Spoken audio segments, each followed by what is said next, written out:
think one of the issues that people always point back to is balance. For most executives, whether they're female or not, integrating home and work is increasingly difficult. But particularly if you take time out of work at a sort of critical career stage, it can be more difficult to get back and come in at the same velocity. And more companies are thinking about having a work pattern that's slow, fast, slow, fast, and allowing people to jump back onto the bus quite quickly.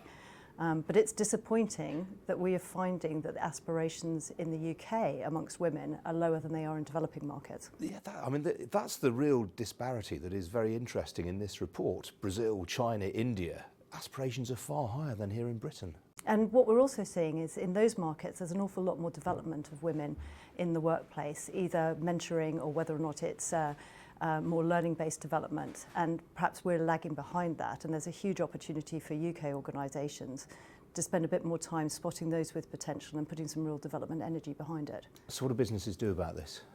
So I think the first thing is, the world is short of great talent, and making sure that you recognise that you've probably got more talent in your own organisation than you might have thought you did is absolutely key. And then putting some real development in behind it, helping people to see that there's more than one way to be a leader, and that they can do it in a way that, perhaps an overused word, but they can do it more authentically, bringing more of their own values, personality and principles to bear in leadership roles than people might have thought in the past. One of the other interesting dichotomies in this is about attitudes to corporate social responsibility among female executives in this country. We put less of a priority on it here than do female executives elsewhere. I think corporate social responsibility has become more embedded as actually part of leadership generally. So I'm not sure we're seeing a huge gender difference in that.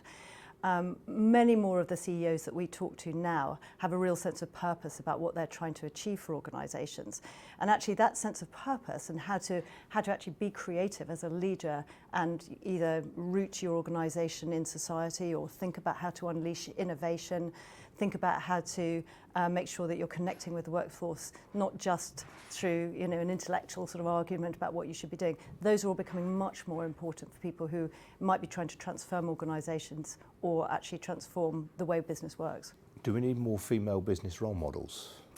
We absolutely do need more female business role models, and I think while the initiative to aim to put 30% of women on boards has been a really positive one of perhaps the unforeseen consequences is that it's pulled some of the most senior women out of organisations earlier than we might have anticipated. So there's actually been a sort of reduction overall of females who are leading organisations or at the top of organisations. So less role models. Now what we need to do is ensure that we are actually looking at those who can actually grow into those roles and making a real positive effort to develop them into it. Separately, NatWest has produced some research today which suggests that female entrepreneurship is on the wane. Does that surprise you? No, I'm not completely surprised by that. I mean, again, I think what we're looking for is, to make people successful is not something that you can do on your own. You need support, you need encouragement, you need development. And you are seeing less of that around generally, and we're not seeing enough of it either within companies or within smaller businesses. I mean, there's quite a lot of restrictions, red tape, legislation for people to go to, and helping navigate through those with the support of others is really critical actually to being successful.